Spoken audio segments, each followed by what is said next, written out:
Press meet organise చేయడానికి ముఖ్య ఉద్దేశం ఏంటంటే రాజంపేటలో జరుగుతున్న రాజకీయం గురించి, రసవత్రంగా మారిన రాజంపేట రాజకీయం. రాజంపేట రాజకీయం రసవత్రంగా ఉంటుంది. ఈరోజు ఎట్లా చూస్తున్నామంటే మనం ఒకసారి చూస్తే వైఎస్ఆర్సీపీ పార్టీ గత 5 సంవత్సరాల్లో అధికారం ఉన్న రోజుల్లో చేసిన పని చాలా తక్కువగానే, వాళ్ళు చేసిన మోసాలు, వాళ్ళు చేసిన అవినీతి పనులు ఎక్కువ.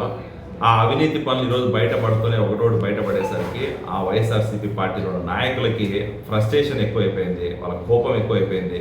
వాళ్ళు మాట్లాడే మాట తీరు కానీ, వాళ్ళు మాట్లాడుతున్న చేస్తున్న చేష్టలకు కానీ సంబంధం లేకుండా మాట్లాడుతున్నారు.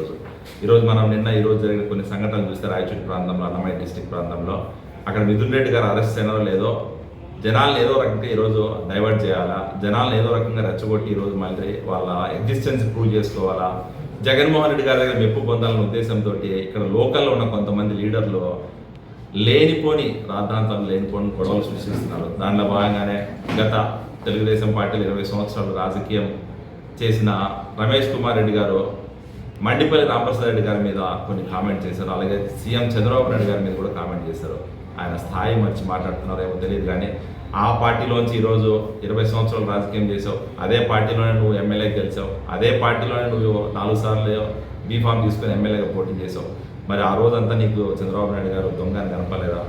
మండిపల్లి రామప్రసాద్ రెడ్డి గారు ఈరోజు ఎమ్మెల్యే గెలిచారు. ఆయన 20 సంవత్సరాల నుంచి రాయచూటి ప్రాంత ప్రజల కోసం ఎంతో కష్టపడి పనిచేస్తున్నారు.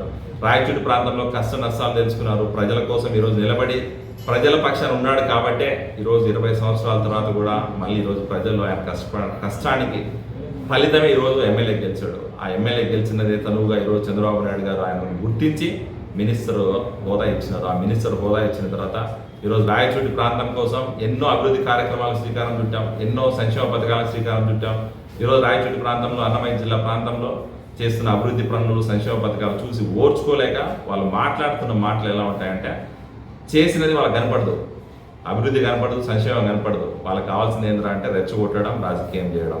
ఈరోజు మిథున్ రెడ్డి గారు అరెస్ట్ అయినారు. మిథున్ రెడ్డి గారు అరెస్ట్ అయిన తర్వాత మిథున్ రెడ్డి గారు ఆ రాజంపేట ఎంపీ సెగ్మెంట్లో వాళ్ళ మీద ఎక్కడ వ్యతిరేకత వస్తుందో, పెద్దిరెడ్డి గారి కుటుంబం మీద ఎక్కడ వ్యతిరేకత వస్తుందో, ఆ వ్యతిరేకత రాకముందే, ప్రజలు వాళ్ళ గురించి తెలుసుకోకముందే ఏదో రకంగా మండిపల్లి రామప్రసాద్ రెడ్డి గారిని బుద్ధద్దంలో పెట్టి చూపించాలా, రామప్రసాద్ రెడ్డి గారి మీద బురద జల్లాలా, రామప్రసాద్ రెడ్డి గారిని రెచ్చగొడితే ఏదో ఒకటి మాట్లాడితే మనము పబ్బం గడుపుకుంటాము ఉద్దేశంతోనే వాళ్ళు మాట్లాడుతున్నారు తప్ప వాళ్ళు మాట్లాడుతున్న మాటలకి ఎక్కడా కూడా అసలు సంబంధం లేని మాటలు మాట్లాడుతున్నారు ఈరోజు. సో ఖచ్చితంగా ప్రజలందరూ గమనిస్తున్నారు ఈరోజు మండిపల్లి రామప్రసాద్ రెడ్డి గారు ఏం చేశారు, రమేష్ కుమార్ రెడ్డి గారు ఏం చేశారు, మిథున్ రెడ్డి గారు, పెద్దిరెడ్డి గారి కుటుంబం ఏం చేసింది అనేది ప్రజలందరూ చూశారు. గత 5 సంవత్సరాల్లో వాళ్ళు 20 సంవత్సరాల నుంచి అధికారం ఉన్న రోజుల్లో ఏం చేశారో, ఒక ఎంపీగా, ఒక ఎమ్మెల్యేగా వాళ్ళ కుటుంబం నుంచి ఎన్నిసార్లు ప్రాతినిధ్యం వహించారో, ఇదే రాజంపేట అన్నమయ్య జిల్లా హెడ్ క్వార్టర్స్లో ఎన్ని 100 ఎకరాల భూమి ఆక్రమించుకున్నారో, ఈరోజు ఇదే రాజంపేట అన్నమయ్య జిల్లా సెగ్మెంట్లో ఈరోజు వాళ్ళు చేసిన అవినీతి పనులు చూసుకుంటూ పోతే ఒక పెద్ద చిట్టా వస్తుంది. ఆ చిట్టాలోంచి వచ్చినదే ఫస్ట్ది ఈరోజు మద్యం మాఫియా. ఈరోజు 3,500 కోట్ల మద్యం మాఫియా అని చేసి ఈరోజు జైల్లో కూర్చున్నారు మిథున్ రెడ్డి గారు. ఈరోజు మనం చూస్తే ఒకసారి మద్యం నిషేధం, మద్యపాన నిషేధం అనే మేనిఫెస్టోలో చెప్పుకుంటా జగన్మోహన్ రెడ్డి గారు ఎన్నికల ప్రచారం చేసుకొని ఎన్నికలైన తర్వాత అదే మద్యం మీద అవినీతి చేసి, అదే మద్యం, అక్రమ మద్యాన్ని లేకపోతే కల్తీ మద్యాన్ని ప్రజలకు అమ్మి ప్రజల ప్రాణాలను కూడా వాళ్ళు పనంగా పెట్టి ఈరోజు వాళ్ళు 1000 కోట్లు సంపాదించుకున్న చరిత్ర ఈ వైఎస్ఆర్సీపీ నాయకులది. అలాంటి వైఎస్ఆర్సీపీ పార్టీ నాయకులు ఈరోజు మండిపల్లి కుటుంబం గురించి కానీ, చంద్రబాబు నాయుడు గారి గురించి మాట్లాడుతున్నారంటే వీళ్ళకి ఏమాత్రం కామన్ సెన్స్ లేదు మనకు అర్థమైపోతుంది. ఈరోజు చంద్రబాబు నాయుడు గారిని లేకపోతే మండిపల్లి రామప్రసాద్ రెడ్డి గారిని మాట్లాడే ముందు మీ చరిత్ర ఏంటో తెలుసుకోండి. మీరు గత 5 సంవత్సరాలు లేకపోతే గత 20 సంవత్సరాలు రాజకీయం చేసినప్పుడు ఏం చేశారో తెలుసుకోండి.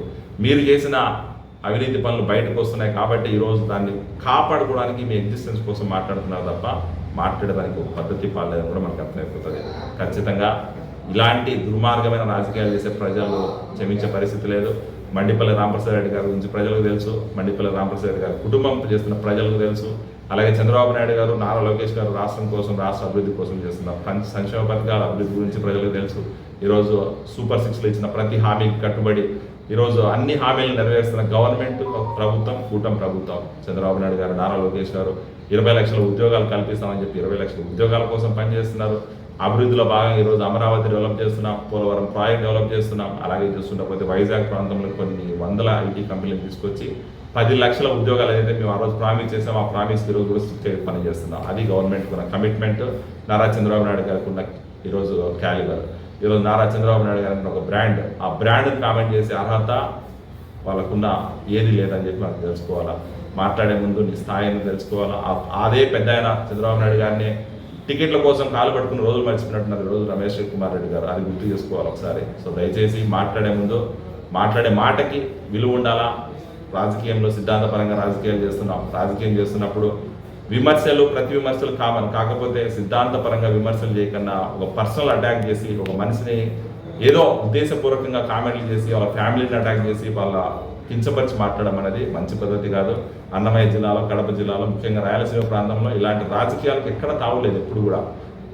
కనీసం ఒక ప్రెస్ మీట్ పెట్టే ముందో, లేకపోతే మీడియా ముందుకు వచ్చి మాట్లాడే ముందో, లేకపోతే సోషల్ మీడియాలో పోస్ట్ చేసే ముందు మనం ఏం మాట్లాడుతున్నాం, మాట్లాడే మాటకు విలువ ఉందా, మనకున్న అసలు ఏంటి, మనకున్న అసలు ఈరోజు ఒక పదవి ఉంది, మీకు అధికార ప్రతినిధి హోదా ఇచ్చారు. అధికార ప్రతినిధి హోదా ఏంటంటే రాష్ట్రంలో జరుగుతున్న అభివృద్ధి గురించి మాట్లాడు, కూటమి ప్రభుత్వం చేయలేదని అభివృద్ధి గురించి మాట్లాడు, లేకపోతే మీ ప్రాంతంలో అభివృద్ధి చేయలేదని దాని గురించి మాట్లాడు. కానీ ఇలా ఉద్దేశపూర్వకంగా పర్సనల్ అటాక్ చేయడం అనేది కరెక్ట్ కాదని చెప్పి నా ఉద్దేశం. ఖచ్చితంగా ఇలాంటి చర్యలు మేము క్షమించాం. రాబోయే రోజుల్లో ఖచ్చితంగా వీటన్నిటి మీద యాక్షన్ ఉంటుంది.